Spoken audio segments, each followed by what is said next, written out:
Hello there, people of the internet. We normally do like informational stuff whenever we sit down and have our discussions, but I wanted to do something more fun for this particular video, something a little bit more entertainment based than educational based, but maybe it will be educational to somebody. So, we're going to be having a look at basically every mainstream era of United States weaponry, all of our firearms, starting from like the very beginning of the United States, through the Civil War, through all of the all of the things. We're gonna go through all of the things. Now, this is not an extensive list of everything that the U.S. has used by any stretch of the imagination. If we were gonna do that, this video would be like over a day long, and it would just take forever, along with obscene amounts of money.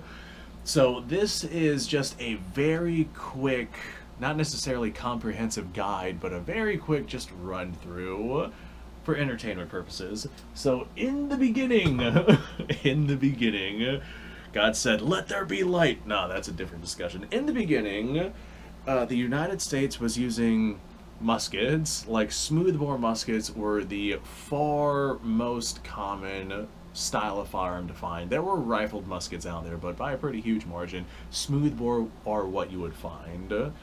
And these smoothbore muskets were oftentimes, way more often than not, French Charlevilles, which were what, by a large margin, was used by United States forces during the American Revolution. And they fired round ball, and they were flintlock muskets. They were very stereotypical for that particular time period. This right here, the reason why I bring up this right here, this is not a flintlock musket, but it is extraordinarily similar to what they would have used back during that day, because this is an 1816 pattern of musket. This particular one is dated 1838, so it's quite old, like nearing 200 years old. But this particular musket used to be a flintlock musket, and it used to be pretty much identical to the Charleville that was being used during the American Revolution. Now, that being said, there were some minor manufacturing tweaks and certain things that were done to these muskets over the years as they were made into different patterns, and that kind of goes beyond the scope of this particular video. But this right here, for all intents and purposes, is nearly identical to what was being used in the American Revolution, other than the fact that this right here was converted to percussion caps. So back in the 1830s, I can't remember who it was, but somebody had come up with the idea of using mercury fulminate as percussion caps versus using a flintlock system, which was like a piece of flint striking against steel and hoping that sets off your powder charge. It was very, very primitive. But now we have chemical ignition percussion caps. And during the United States Civil War, the 1860s, this musket right here was converted to percussion cap by the Confederate forces. More times, or more often than not, they would use, well, the Union would use the 1861 Springfield, and the Confederate oftentimes went for the 1858 Enfield rifle, and that had to do with like supply lines and alliances and where arms were procured, and again, that is beyond the scope of this particular video. But they would also be very similar to this particular musket. This particular musket is just a conversion from a flintlock into a percussion cap musket. And on top of the firing system being different, these, during this particular time period, would fire a different kind of ammunition. Although this right here was originally intended to fire round ball and or buckshot ammunition, this right here is what it started firing in the United States Civil War. This is a mini ball, minier ball. I've heard it pronounced a bunch of different ways, so I apologize if I'm mispronouncing that. But this right here is a sort of pointed bullet that is much, much better at, well, it's better at being aerodynamic as it flies down range. Not only that, but if you look at this bullet, it's got a hollow base on it. This hollow base on this bullet means that the bullet is going to slightly expand whenever that gunpowder goes off to really thoroughly engage rifling inside of a rifled barrel. During the Civil War, rifled barrels were significantly more common than they were during the Revolution. This right here is a smoothbore example, but the Confederacy was pretty desperate for guns, and they were trying to get their hands on absolutely anything that they could manage to get their hands on, so bam, we have ourselves a conversion of a smoothbore musket.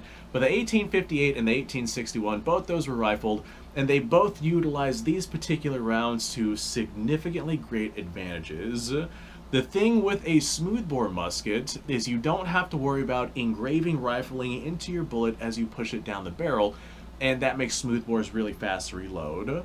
These right here are slightly undersized to where you don't have to worry about engraving that rifling as you push it down the barrel, but it will still utilize the rifling because once that powder goes off and this lead base right here expands because it's hollow and just soft lead, it expands, engages that rifling, you have a spin of the bullet along with a pointed bullet.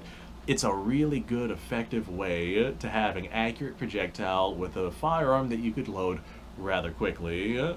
So after the United States Civil War, you know what? No, we're going to continue to talk about during the United States Civil War because there was a lot of firearms technology development that was going on there.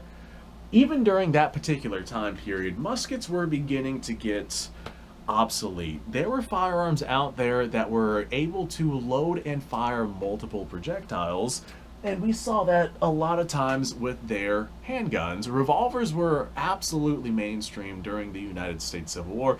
Granted, they were all cap and ball revolvers. What these are, they're essentially the same sort of technology that a musket is. You pour gunpowder into each individual chamber, then you ram a projectile on top of it, and then percussion cap nipples on the back of everything.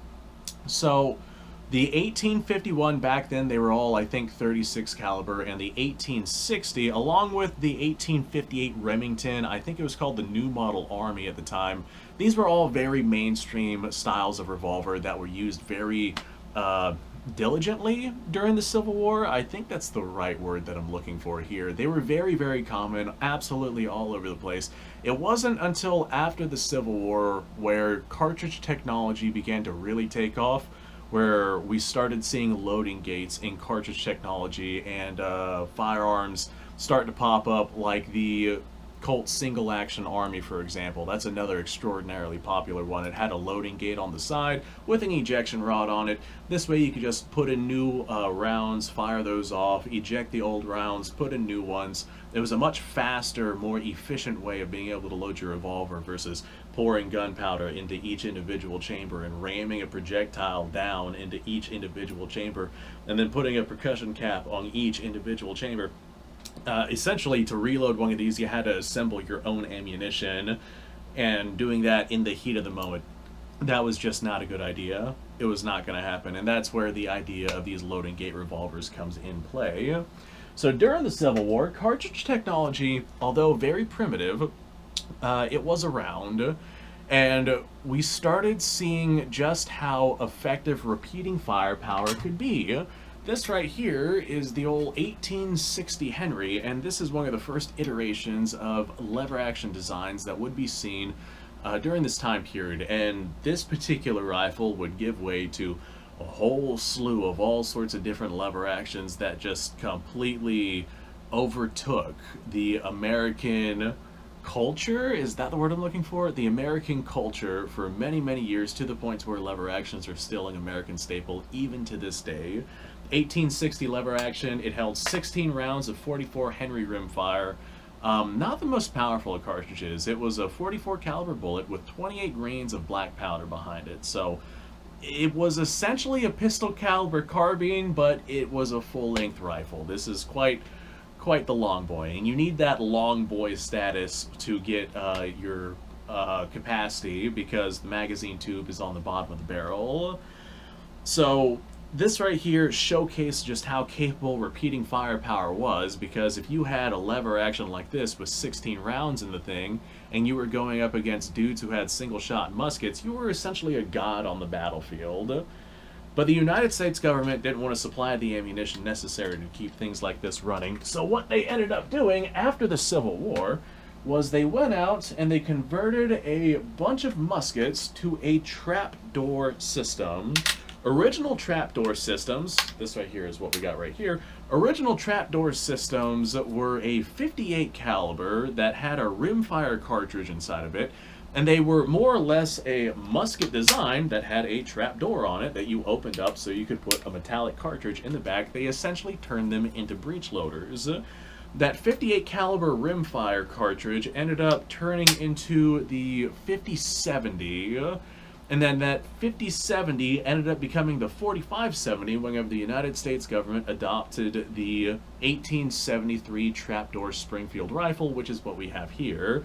They liked their system so much that after they were done converting all the rifles, in 1873 they started making these from scratch, and that is what we have right here. This is not a converted musket. This is one made from scratch. So they kept the 1873 in 4570. That was a 405 grain bullet, 45 caliber, and it had 70 grains of black powder behind it. There were other cartridges as well, like the 5070, and there were other guns besides the trapdoor Springfield, like the Sharps rifles and the Spencer rifles and things like that, but this right here was the standard issue. This was the go-to. This was the give to the standard soldier in the United States military who is not currently doing some kind of specialty role. Here's your trapdoor Springfield. Have at it. If you had your own money to procure, say, a lever action for repeating firepower, go ahead and go for it. If you had your own capabilities to give yourself a Sharps or a Spencer, or insert your choice of other rifle here, if you didn't feel like rocking the trapdoor Springfield, then by all means go for it. There were several variations of the trapdoor system after 1873, but they were all pretty much 1873 rifles with extra steps. Now, once we get past the old 1873 era, we get into the time period of smokeless powder, and the United States government wanted to get on top of that smokeless powder. So in 1886, the French ended up adopting their Lebel rifles. I actually have one of those sitting right here. My goodness, I was not planning on grabbing this one, so it's kind of behind some stuff. They had their 1886 Lebel rifle, and this right here was the first full adopted standard issue smokeless powder military rifle adopted by any country in 1886, and pretty much all countries were trying to adopt smokeless powder rifles once the French had finally pulled it off. So the French have smokeless powder, next up came the Germans, and then the Russians and the Italians, and etc., etc. And the United States was a little slow to adopt the smokeless powder. It took us quite a few years. We ultimately ended up adopting the Krag Jorgensen rifle in 3040 Krag. And this one is sporterized. I do apologize for that, but that's just kind of the way the cookie crumbles. This rifle is very old, and these are not made anymore, and they're kind of hard to source and hard to find. And if you want to find one that is, complete, it's expensive and difficult because most of these were sporterized. But the 3040 Krag cartridge, that is a 30 caliber bullet with 40 grains of smokeless powder behind it. This smokeless powder was a very slow burning rifle powder in comparison to modern day standards, and they used round nose bullets back whenever this was being used. Nowadays you can buy a 3040 Krag with pointed bullets, and I'm pretty sure they used 220 grain bullets as well.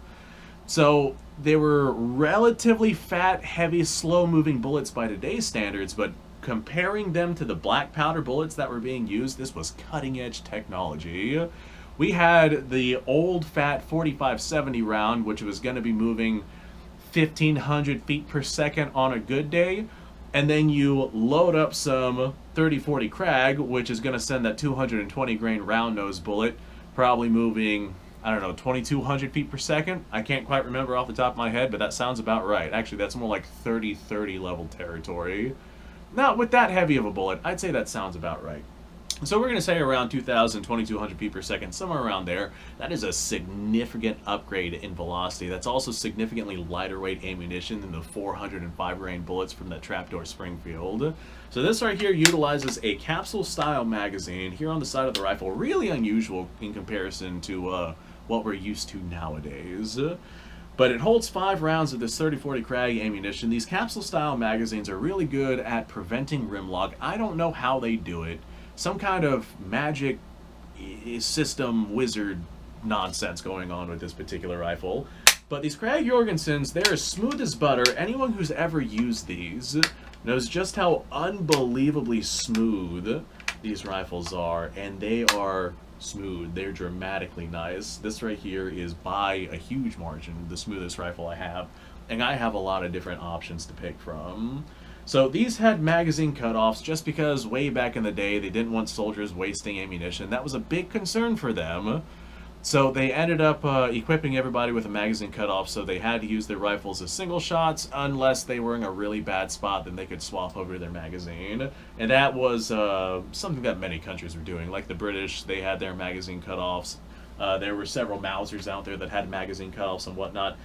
But this rifle right here didn't stick around for very long because during the Spanish-American War, this rifle, along with the Trapdoor Springfield and several repeating lever actions at that particular time period, ended up going up against 7mm Mauser with the 1893 pattern of Mauser, and the United States decided that they needed to upgrade.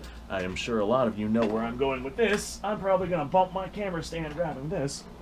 But they ended up adopting the 1903 Springfield. Again, this one right here is sporterized. I apologize for that. Intact 1903 Springfields are quite expensive. So they ended up going with the 1903 Springfield, and it is essentially a Mauser. Originally, they adopted these with the 30-03 cartridge. They adopted these with the 30-03 cartridge, which was essentially a very, very slightly shorter 30-06 with a 220 grain bullet. And whenever I say very slightly, I mean like 40 thousandths of an inch. It's really, really minor to the point to where it's like within the trim size tolerance of 30-06, or at least close to it. To the point to where it would not matter. But that 30-06 round, or that 30-03 round would quickly be replaced by 30-06, and that's a 150 grain projectile. And back during this time period, I think that their standard velocity was 26 or 2800 feet per second. I can't remember off the top of my head, but I think it's 2800 feet per second. But that old school 30-06 round, originally the 30-03 being 220 grain, they upgraded to the 30-06 with that 150 grain bullet. Or maybe that was the 174 grain bullet, and then to a 150 grain bullet with the adoption of M2 ball. Either way, we were rocking the 30-06 now, and there's all sorts of variations of 30-06 that were adopted. Like, for example, the M2 ball. That right there was this standard issue ammunition for a very long time in United States military service. And then there were specialty rounds, like there was the black tip AP rounds, and there was the tracer ammunition, and there was lightweight ammunition for really high velocities. There was sabot rounds. There was all sorts of stuff that went on with your 30-06 ammo during its life.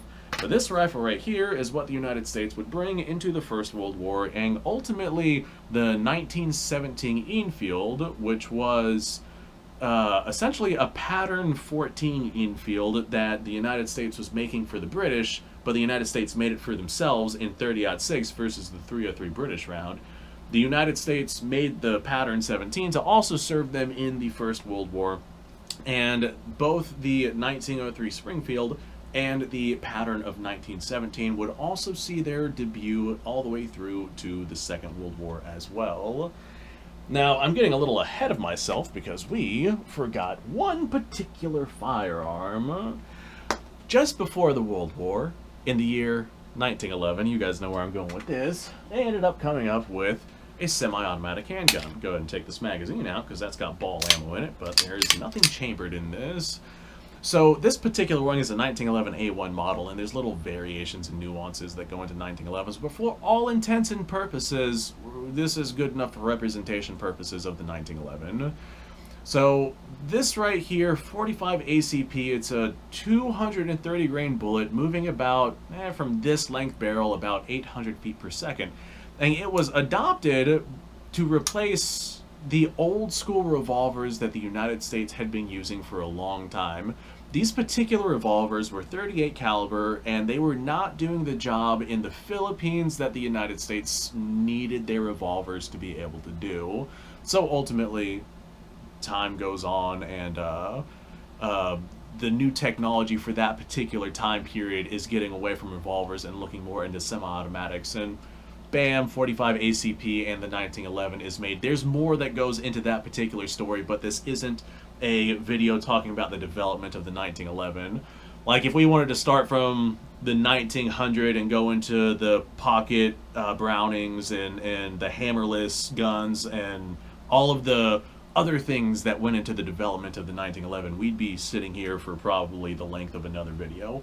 But the 1911 was adopted in the year 1911, and it saw service through World War One and World War Two, as all of the old people love telling me, and Korea and Vietnam, and it wasn't until way later in the game whenever the United States decided to replace the 1911. So it was around for quite a significant amount of time, and for the time period where this right here was adopted, it really was cutting-edge technology. The ability to just pull your old magazine out, put a new magazine in, have reasonably powerful ammunition, 45 ACP, is quite some stout stuff, especially by the standards of the time period where this came out, and how fast you'd reload this in comparison to the revolvers of the time period. This was fantastic, fascinating technology.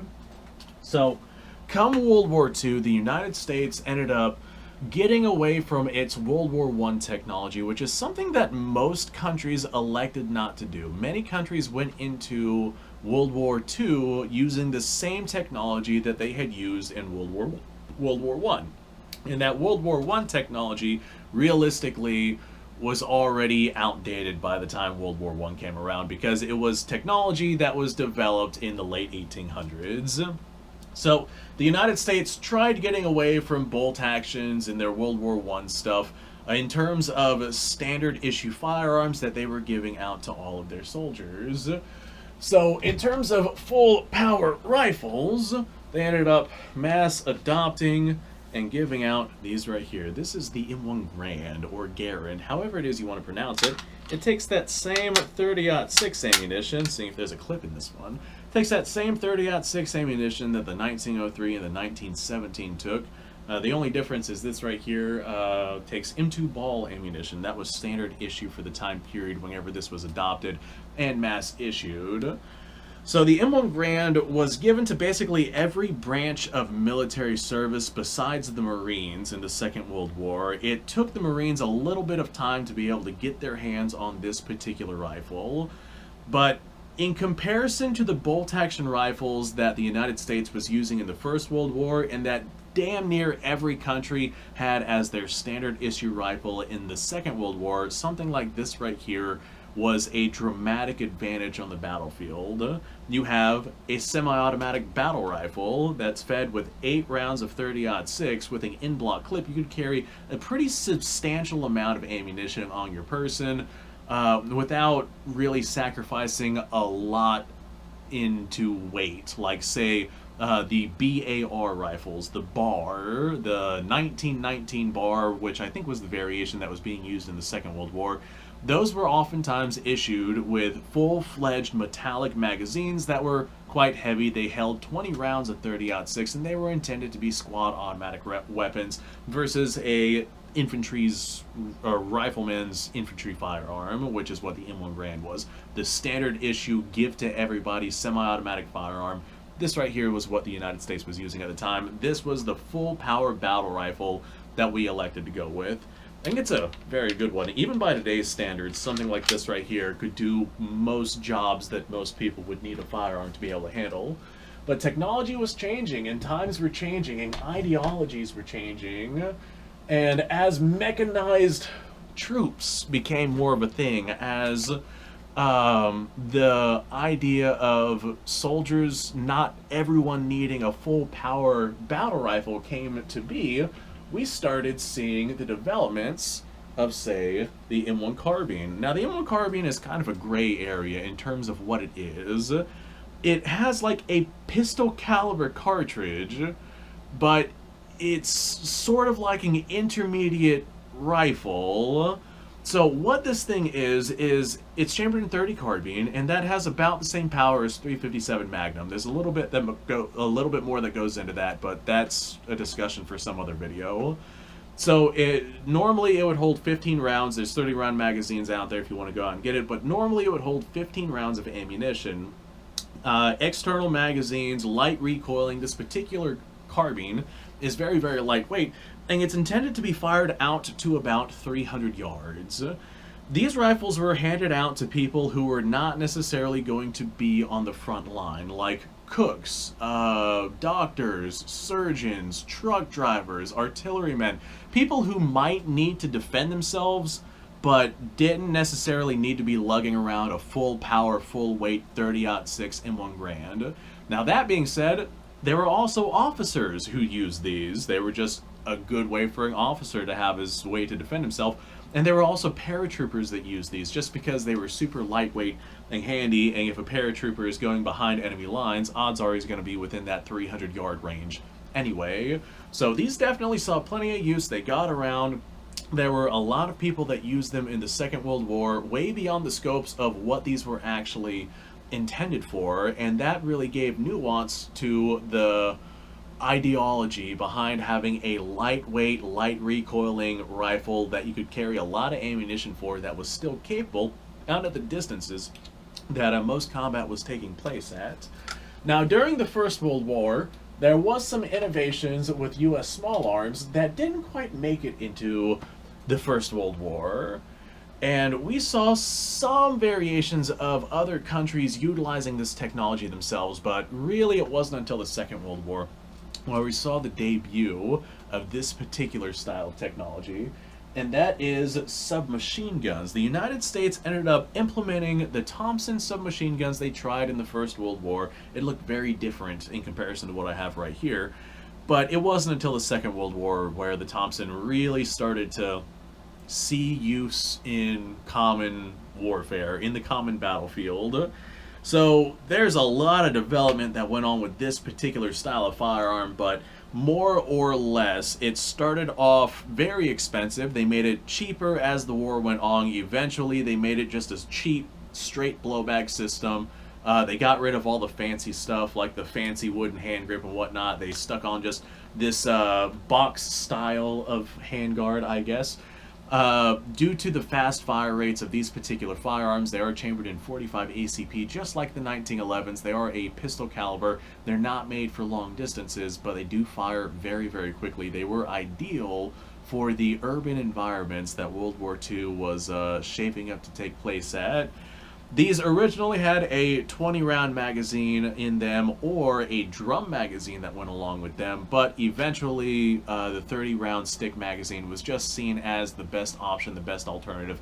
That's what the United States went with. Obviously, this is not an actual Thompson. This right here is just kind of a inspired clone. Not quite a clone, an inspired clone. It tried to look like a Thompson, but didn't quite get there. This actually takes grease gun magazines, and the sight needs to be tightened. This actually takes grease gun magazines, and the reason why I bring that up is because the grease gun was the United States' attempts to make a super cheap submachine gun. The grease gun was literally just stamped sheet metal, chambered in 45 ACP, made as cheaply as possible in an attempt to make as many submachine guns as possible for all of their soldiers. And that ultimately is what would replace the Thompson in service. During the Second World War, the Thompson never really phased out of service during the Second World War, but they stopped manufacturing the Thompson in efforts to manufacture more cheap grease guns. Now, after the Second World War, we start seeing really interesting developments in technology. The Germans ended up coming up with the idea of the intermediate caliber cartridge. The Russians basically did at roughly the same time, but the Germans actually implemented that in the Second World War. I don't think the Russians did. If they did, it was at the very, very end of the Second World War, where they used 7.62x39 against the Germans. But it was, if that's the case, I think it's just such a minute time where that had happened, to the point to where the Germans utilizing the STG-44 in 8mm Kurz would be a significantly more insightful example of such an occurrence. But the idea of the intermediate cartridge is you have yourself a rifle that is not as powerful as a full power rifle, like say something in 30-06, and this rifle is powerful enough to touch out to the distances that combat was actually taking place at, typically within 300 to 500 yards, but the ammunition was lightweight. You could carry more ammunition on your person. The ammunition was smaller, so it would fit more ammo inside of a tighter space. The ammunition was also lighter recoiling, so you had faster follow-up shots, so the likelihood of you making hits on target was significantly higher. The United States attempted to make an intermediate cartridge that still had the same power and capabilities as their full power battle rifles. These full power battle rifles that they were using, by the time that World War II was done and over and intermediate cartridge technology was becoming very predominant, it's argued that the full power rifles that they ended up adopting were already obsolete. So what ended up coming out was the M14, or the civilian version, the M1A. I do not own an M14, so I have a Ruger Mini 14, which is literally an M14 chambered in .223. So just imagine that this right here is a larger version of this rifle, chambered in .308/7.62 NATO. So this, more or less, not exactly, the gas system's a little different, no parts are interchangeable, but this more or less is a upgraded M1 Garand in .308 versus 30-06. .308 is essentially a 30-06 that is shortened. There's a little bit more that goes into that, but that's more or less what it is. The 7.62 NATO, the M80 ball round that ended up being adopted by NATO forces, that mimics the M2 ball 30-06 ballistically speaking. It's a 150 grain bullet moving at about 2,800 feet per second. So it's a smaller case, less weight, less size, hopefully carry more ammunition. The issue is that .308/7.62 NATO round was still too heavy and too encumbering and too much recoil to be sustainable with full auto fire. It was just not a good design. It was not a good effort. It was the United States trying to baby step their way into intermediate caliber cartridges, and then they ended up coming across SKSs and AK-47s and 7.62 x 39, actual intermediate caliber cartridges. And the M14s, especially in the environments that the M14s were being used in, where the wood would swell and they had all sorts of mechanical issues, those played to be bad firearms with the environments that they were going up into, along with the firearms that they were coming across.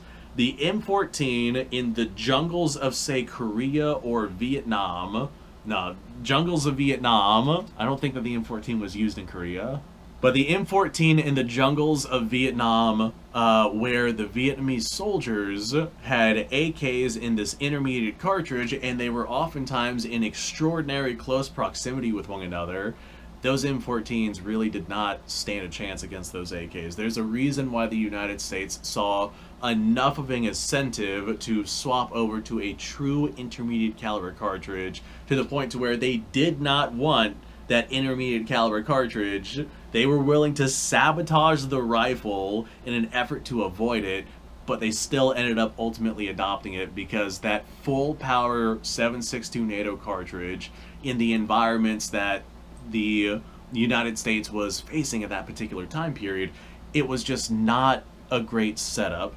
The M14 was more or less designed for the Second World War. It was designed around being an upgrade to the M1 Garand system, the M1 Garand, however it is you feel like pronouncing that, and it more or less updated the gas system and gave the M1 Garand a box magazine. And that was it. That was more or less what that rifle was. There's a little bit more that goes into that, but it was not good for going up against the technology that the United States ended up having to go up against. It was no match for the AK or the SKS in 7.62 x 39, especially the AK with its 30-round magazine, I think its 400-yard shooting capability distance. What the hell was that sentence?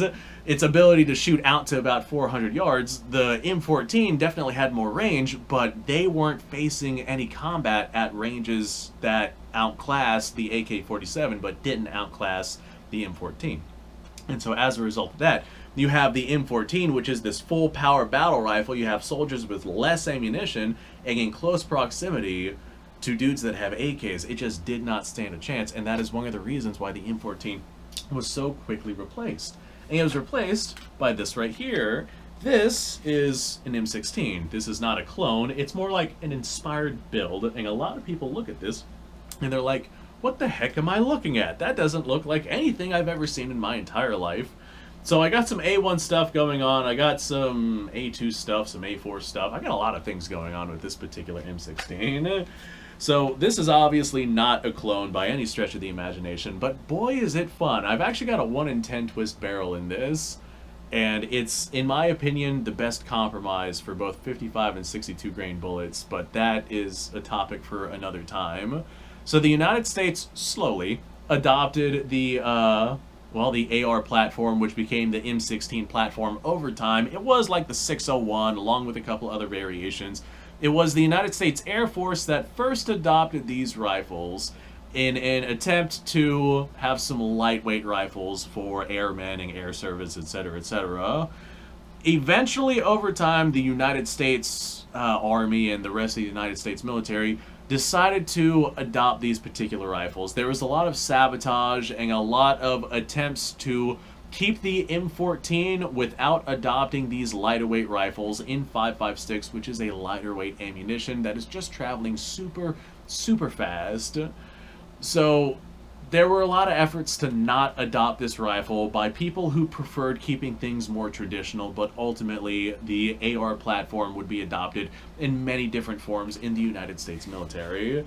Now, the AR would eventually be adopted as the M16, which would be upgraded to the M16A1. The M16 was originally designed for very specific things, and the United States government decided to sabotage some stuff, cut some corners, try and save a couple dollars, try and use old gunpowder. There's a bunch of things that went into why early M16s did not work. But very early M16s had significant reliability issues. These significant reliability issues are one of the reasons why we lost a lot of people in Vietnam who we did not have to lose. And that is a very, very sad truth to what had happened. But that's a completely different story, completely different nuance for the scopes of this particular video. The M16A1 pretty much solved all of those problems that the original M16s had, and the efforts to go back to original styles of propellants and gunpowder that the rifle and cartridge were actually designed around. There's a lot that went into making the M16 more reliable, but the M16A1 platform became significantly more reliable than the original M16s, and it became a dramatic favorite for the people who only had experience with these rifles and did not have the fuddly traditional sentiments of requiring full power battle rifle wood and steel guns, otherwise it's a fake gun. A lot of people like these guns. These are very lightweight guns, and man, they hit way above their class. The 5.56 round from one of these full-length barrels, they were using 55 grain bullets back then, that's going to be moving at like 3,200 feet per second. You can carry a lot of ammunition, and whenever it smacks onto a gelatinous target, it does a lot. It is designed to fragment within like 300 yards, and it will reliably tumble from a 1 in 12 to a 1 in twist or a 1 in 10 twist barrel pretty gosh darn easily within like 500 yards. So the idea is you have a cartridge that, although it is not the most powerful cartridge out there, it is definitely powerful enough to be able to do the job it has to do at the distances that most people would have to do that job. These rifles very quickly became a general purpose rifle. Ultimately, the United States would keep the AR platform, and they would end up adopting a shorter version of it, the M4 carbine. For those who don't know, we had the M1 carbine, which is what we got right here, then the M2 carbine, which was a full auto version of this, the M3 carbine I think was a training rifle, and then the M4 carbine was a shortened M16. And then different variations of the M4 carbine. I think it got all the way up to the M4A4. I could be wrong about that. I'm sure somebody's going to correct me down in the comments below. But we more or less took the M16 and we shortened the barrel, shortened the gas system, We adopted green tip ammunition in the early 1980s. I can't quite remember the date. But that was for the M16A2 rifles. That was a 62 grain projectile. Ultimately, whenever we adopted the M4 carbine and started giving those out as standard issue, in 2010, I think it was, we adopted the M855A1, which is sort of like green tip, still has that steel penetrator, but it's a much better design bullets along with much better design propellants to try and get good velocity out of those shorter M4 carbine barrels. Original M16 barrel length was 20 inches, and the M4 carbine barrel length is 14.5 inches, if memory serves me correctly. There's all sorts of different variations of the AR platform out there that is being used by military service. Like, there's different carbines out there. I'm sure there's different long rifles out there that are designed for precision. There's all sorts of stuff. There's also all sorts of different kinds of ammunition. Like, for example, if you're using a short AR carbine, using heavier weight ammunition might be a good way to go. The United States military oftentimes utilizes 77 grain open tail match bullets, OTMs, and that is one of the primary rounds that they use out of those short firearms. And now we are in modern territory. They're looking at adopting the 277 Fury. That's going to be the 6.8, and it's going to be a bimetal case. They're going to be rocking extraordinarily high pressures, apparently, to be able to have a nice short firearm. It's going to automatically have a suppressor on it, every single one of them, which is probably not the best idea. I think they're going to have 13-inch barrels. They're more or less going to be full powered rifles, so we're getting away from that intermediate cartridge again. We'll see how this actually happens as time goes on, but that's more or less what might potentially happen in the future, and that's beyond the scope of this particular video. Alright, there we go. This video kind of went on for a very long time. There was a lot to cover. There's a lot that I didn't cover, but I think that I did enough here. So thanks for watching, folks. I appreciate your time. Like, subscribe, share. Description below has a link to all sorts of stuff. Go check it out. You guys go off. Have yourself a fantastic day. I'm going to go hydrate with some coffee and whiskey. I'll see y'all later.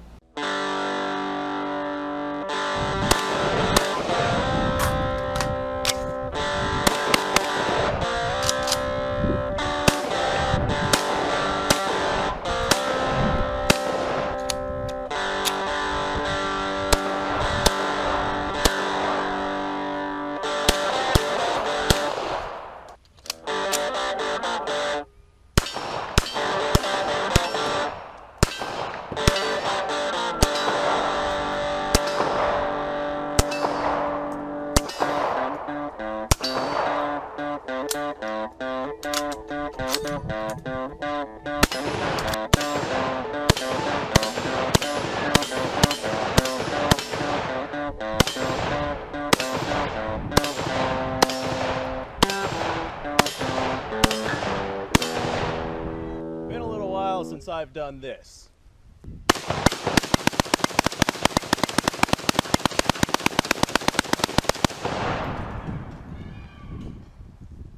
Bonnie and Clyde be damned.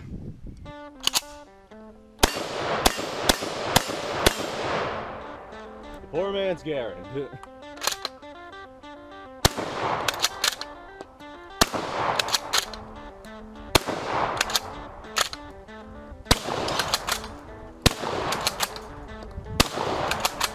It's a shame that bolt-action shotguns aren't more mainstream.